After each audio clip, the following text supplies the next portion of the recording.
과거 수익률이 앞으로도 계속 지속된다라고 가정한다면, 그러면 코스피는 별로 그 S&P 500이나 나스닥에 비해서 별로 그렇게 매력적인 자산군은 아닌 것 같다. 이렇게 결론이 나왔죠. 그러니까 이제 김경원님의 질문에 대해서 답변하자면 과거 데이터는 그렇다. 네. 네. 그러면 사실 3% 그냥 무시해버리면 그냥 미국에 투자하는 게 더 낫지 않냐. 아, 그러니까 그 사람들이 국장을 떠난다라는 말이 사실은 여기서 나온 거죠. 그냥 음, 최근 몇 년 동안의 것을 보니까 한국에 투자하는 해봐야 별 재미없는 것 같고 미국에 음, 투자하면 좀 재미있는 것 같다라는 생각이 드니까 국장을 떠나는 게 답이다. 뭐 이런 주장을 하고 있는 사람들이 많거든요. 아까 김성배 님이 했던 이야기와 똑같은 이야기입니다. 김성배 님도 금에 관심을 가졌는데 금에 관심을 가진 게 뭐냐면 금이 최근 1년간 굉장히 좋았다라는 거죠. 그 다음에 김기현 님이 지금 외국으로 가야 되는 거 아니냐, 한국에 있어서는 안 된다고 생각하는 것도 최근 몇 년 동안 좋았다 이런 거죠. 근데 그러면 과연 최근 말고 아주 장기가, 그러니까 자산 배분이라는 아주 장기적으로 봤을 때를 이야기하는 거죠. 장기적으로 봤을 때 과연 그 미국장에다 100% 몰빵하는 게 바람직하냐 이런 거잖아요. 그죠? 네. 거기에 대한 답이 이 그림이 될 것 같은데, 이 그림은 미국장입니다. 미국장, 미국의 주식이고요. 미국 주식에 지금 이게 언제입니까? 1900년부터 2000 이렇게 매우 장기를 놔둬놓고 이렇게 미국장에 이걸 보니까 아, 묘한 일이 벌어지더라는 거죠. 이 지금 이 뭡니까? 이 저 회색으로 지금 꺼놓은 부분들을 보니까 어때요? 횡보를 하고 있죠. 네. 그러니까 우리는 뭐냐면 언제를 지금 머릿속에 관심을 가지고 있냐면 이때를 관심을 가지고 있어요. 2010년부터 2020년 또는 2020년 이후를 본다면 미국장은 계속 지속적으로 상승하니까 한국장은 올라갔다 떨어졌다 이런 모습을 보였잖아요. 그러니까 그거보다는 미국장에 투자하는 게 좋지 않을까라고 생각하는 겁니다. 그죠? 근데 사실은 2000년부터 2010년을 놔둬놓고 이야기한다면 한국장이 훨씬 좋았다는 거죠. 미국장. 그러니까 어, 이 뭐냐면 이게 앞으로도 10년 동안 계속 될 건지 아니면 그냥 옆으로 누울 건지 그거는 사실은 아무도 모르거든요. 그리고 이 미국장이 이렇게 누워 있는 경우에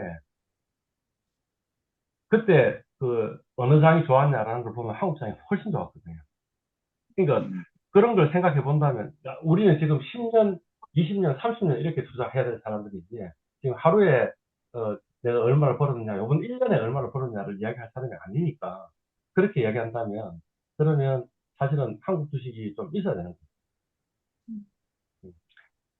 다시 레이 달리오로 가볼까요? 아까 레이 달리오 어디 있었죠? 레이 달리오. 그 레이 달리오의 주식이 지금 몇 프로냐면 30%인데 레이 달리오가 주식 30% 이야기하면서 뭘 이야기했냐면 이런 종목들을 투자하라라고 이야기했어요. 이런 종목들을. 근데 가령 VTI 하면 여기 이제 ETF인데 ETF에 지금 심볼이 VTI인데 그건 미국이에요, 미국. 근데 그 말고 또 뭐가 있냐면 VT가 있어요.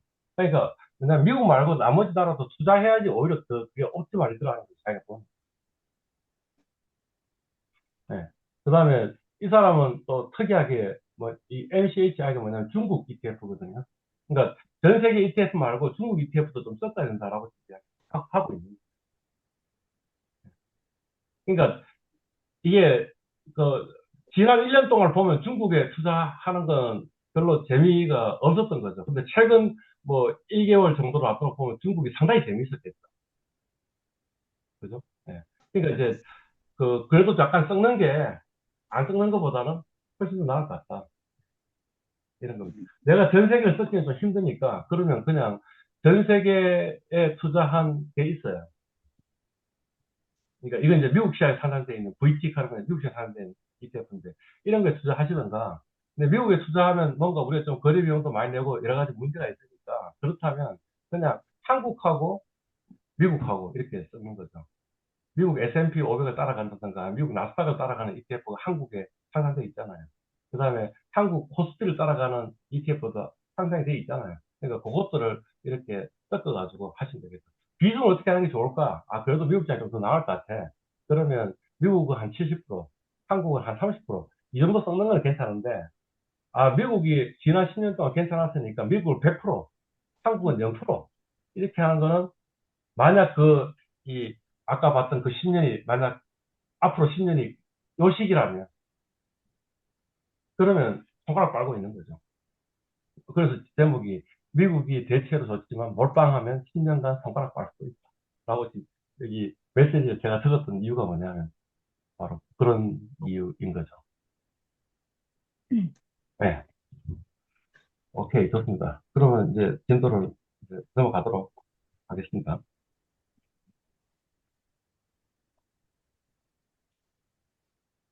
우리 지금 주식투자 기초를 하고 있고요. 그 주식투자를 해야만 한다라고 이야기했는데, 그런데 또 뭐라고 이야기했냐면, 잘해야 된다. 그러니까 뭐 모르고 투자하면, 그러면 안 하는 것보다 못하다. 안 해야 된다. 공부 안 하고 주식 투자할 거면 아예 안 해야 된다. 이런 거였죠. 그죠? 예. 그래서 이제 이 챕터의 제목은 뭐냐 하면, 우리가 알고 있는 게 별로 없는데, 그죠? 그래도 적어도 이 정도는 알고 시작해야 되지 않겠냐 하는 것을 이야기한 거고요. 그죠? 예. 뭐 매매하는 법은 알아야겠다 라는 거였고, 어, 위험이 위험을 피하는 게 중요하냐 아니면 이익을 추구하는 게 중요하냐. 많은 사람들은 주식투자를 하면 수익이 높아질 거니까 투자한다라고 이야기하는데 잘못된 생각이다. 예. 위험을 피하고 내가 감당할 수 있을 정도의 위험을 부담하면서 뭔가 만족할 만한 수익을 올려야 된다라는 이야기를 드린 거죠. 그래서 대략 우리가 이 정도를 목표로 가져야 된다. 뭐였죠?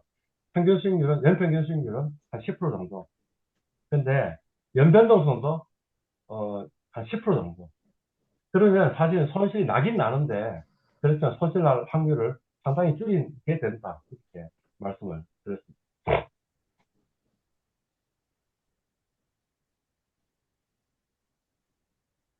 이 그림 보시면 지금 다 손실을 보고 있는 거죠. 이 코로나 이후에 이 주식 투자를 시작한 사람들, 신규 투자자도 그렇고, 그다음 기존 투자자도 마찬가지. 기존도 마찬가지고, 신규도 마찬가지고, 손해를 봤다. 이거. 그냥 수익에서 돈 벌기가 쉽지 않은 거죠. 그러니까 적어도 이 정도는 아시고, 그에 준해가지고 뭔가 투자를 하면서 점점 내 실력을 키워야 된다는 게 우리한테 주어진 그 숙제인 것 같습니다. 뭐 이런 이야기들을 쭉 했습니다. 예.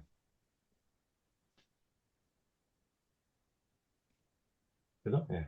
그러고 나서 아마 이까지 지난 시간에 했던 것 같아요. 그러니까 뭐 하여튼 그, 그 주식 투자라는 게 기본적으로 위험한 거다.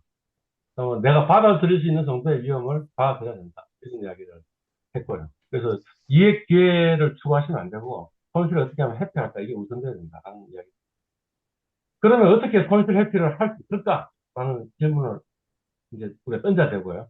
어, 그래도 국민연금은 국민의 연금을 관리하는 곳이니까 그럼 나름대로 자기 나름대로는 최선의 방법으로 어, 수익을 어느 정도 안 올리면 그러면 나중에 국민들한테 연금을 못 주니까 수익을 올려야겠고 그렇지만 그 국민의 연금으로 써야 될 이 돈을 함부로 투자해가지고 손실이 나면 그것도 굉장히 위험하니까 뭔가 이 사람들이 나름대로 체계적으로 만들지 않았겠냐라는 거죠.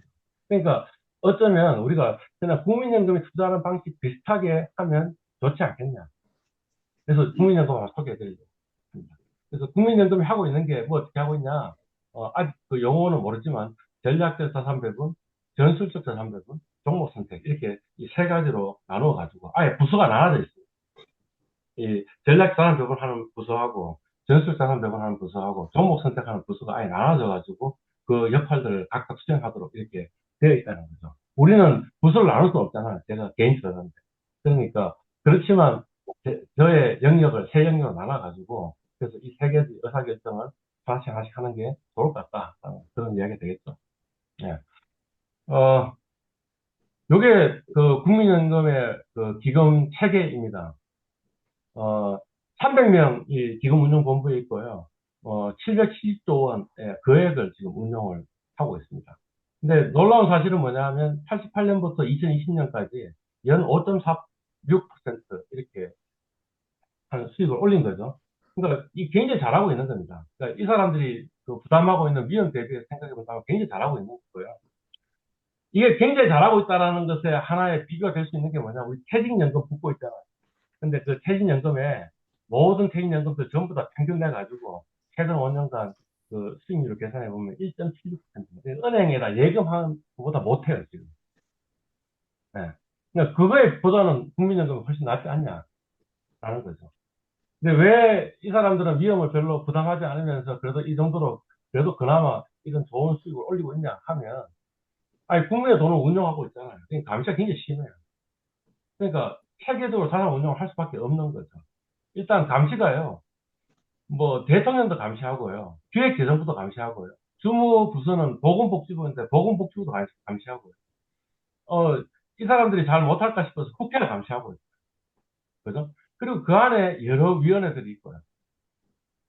운영본부가 있고, 그 다음에 성과평가하는 곳도 따로 떨어져 있고, 이렇게. 또 감사하는 곳이 따로 있고, 이런 식으로 돼 있다는 거죠. 그러니까 상당히 좀 안정적으로 국민의 연금을 운용하려고 노력을 하고 있는 모습이 지금 현재 모습이다. 그러니까 어느 정도 잘했느냐라는 게 지금 이겁니다. 예. 보니까 2011년부터 2020년까지 보니까 그 손해를 본 해가 딱 한 해 있네요. 그죠? 근데 대부분의 다 플러스였고요. 그죠? 예. 어떤 해는 굉장히 높은 성과를 내기도 하고, 어떤 해는 낮은 성과를 내기도 하지만, 그래도 거의 손해 안 보면서 아주 안정적으로 운영을 하고 있더라라는 거죠. 어, 이거는 지금 X축이 변동성이에요. 표준 편차. 그죠? Y축은 수익률이에요. 그러니까 이왕이면 표준 편차는 좀 작았으면 좋겠고, 그 다음에 수익률 높았으면 좋겠어요. 그죠? 그런 의미에서 본다면, 수익률을 본다면, 국민연금이, 이 글로벌 다른 연기금보다 약간 수익이 낮네요. 그죠? 맞죠, 그죠? 아, 물론, 이게 GPIF가 일본인데, 일본. 일본보다 수익률이 높은데, 그렇지만, 국민연금이, 어, 다른 데보다 좀 낮으니까, 그러면 잘 못했지 않냐, 이렇게 생각할 수 있겠죠. 그죠? 근데, 여기에 지금 표준편차인데, 표준편차는 위험이 크다는 거잖아요. 예. 그러면, 국민연금 위험이 5%도 안 돼요. 자, 유익 있게 보셔야 될 거는, 수익률이 6%인데, 변동성이 6%보다 작다는 거죠. 그죠? 그러니까 상당히 적은 위험을 지면서 하고 있는 거죠. 만약 GPRP와 비교해보면, GPRP는 수익률도 낮으면서 또 뭐예요? 위험은 훨씬 더 커요. 그러니까, 일본, 연기금보다는 국민연금이 지금 훨씬 잘하고 있는 거죠. 그죠? 예. 뭐, CPPIB, 이게 이제 캐나다 연금인데요. 캐나다 연금이 훨씬 높은 수익을 올리는데, 그렇지만 캐나다 연금은 뭐예요? 국민연금보다 이만큼 훨씬 더 위험을 지고 있거든요. 그래서 뭐냐면, 평균이 한 8.5인데, 근데 지금 표준 편차는 8.5보다 더 크잖아요. 그러니까 그냥 자기가 얻고 있는 건 훨씬 더 큰 거죠. 이제 그런 그 위험 1단위당 성과를 보려면 어떻게 보면 되냐면요. 여기 원점에서 국민연금하고 직선을 쫙 그어요. 직선을 딱 그으면 그 직선의 기울기 있죠. 그 기울기는 뭐예요? 델타 X분의 델타 Y잖아요. 델타 X가 변동성이고 델타 Y가 뭐예요? 수익률이니까.